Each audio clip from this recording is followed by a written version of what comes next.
Happy Thursday. It's time for another Tip Talk. And today we're going to address student book talks. What? Student book talks? It's a thing.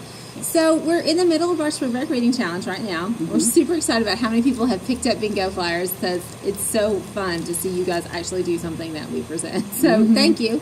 Yay. Also get them turned in because that's important too. But if you want to talk about any of the books that you read on your spring break book challenge or any book that you've ever read, you are so welcome to do student book talks. The same way we do book talks every Monday, you can do a book talk and we will feature you on our YouTube channel. Because word of mouth is the best way to talk about new books. And if you're like us and a book just makes you happy, you want to talk about it. You definitely want to talk about it. So we're going to talk about some ways to make good book talks. Notice we didn't say great because it's been a learning curve right here. Yeah. But we're better than we were a year ago. For sure. But there's always room for improvements. Right. Yeah, sometimes I always go back and watch mine. I'm like, maybe I should have looked at the screen more or looked at the camera more or something like that. Maybe I should have waved my hands around in the air less or something, but whatever. I mean, none of us are perfect. But just a couple tips. Be specific about what you liked about the book, but not so specific that you spoil it, that you give away like major plot points or, be like, oh, I really, really cared about this character, but then they died right at the end and everyone was sad. Don't tell people that. Don't do that. Don't spoil the ending because then often that turns people off from wanting to read the book. If you want, you can use, like right now we're making this on my computer at the circulation desk, and there's just a camera, like I'm pointing at it right now. There's a camera right in the middle of our top of our screen, and we just look at it and do our videos. Some people find that kind of difficult because you can see yourself out of the corner of your eye, and like if you ever see me looking down, it's because I'm looking at my face, and it makes me look like I'm not looking at the camera. But it's really hard, actually. Yeah. You want to look at your face to see if you're making weird faces, right? But you can't. You have to look up at the camera. Just make weird faces. I mean, I do it all the time. Whatever. But if you don't want to stare at yourself or try not to stare at yourself while you're doing your book talk, then just let us know.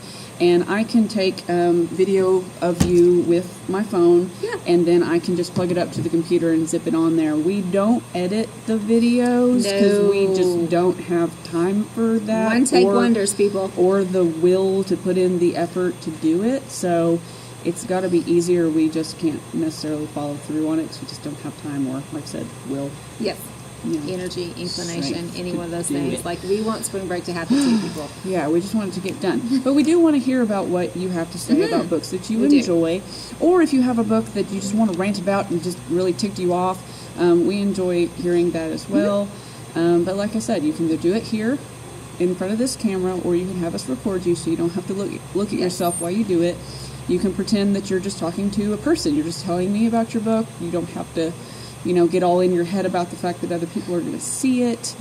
But this is a great opportunity not only to share your love of books or a particular book to encourage other students to read, but it's also great practice for not necessarily public speaking, but just expressing yourself any presentation. In words, right. When you go in for an interview, the more poised you are, the better it is. And you get that poise and that presence with practice. Right. And I've told other students this. When I was in high school, I was ridiculously shy. I did not look people in the eye. I did not talk just because I was afraid I was going to make a fool of myself. It was very difficult for me to get up in front of people and talk about anything at all. And they tell you the more you do it, the easier it gets. And I was like, whatever. No, I don't want to do that. It's terrifying. But it really is. It really does help.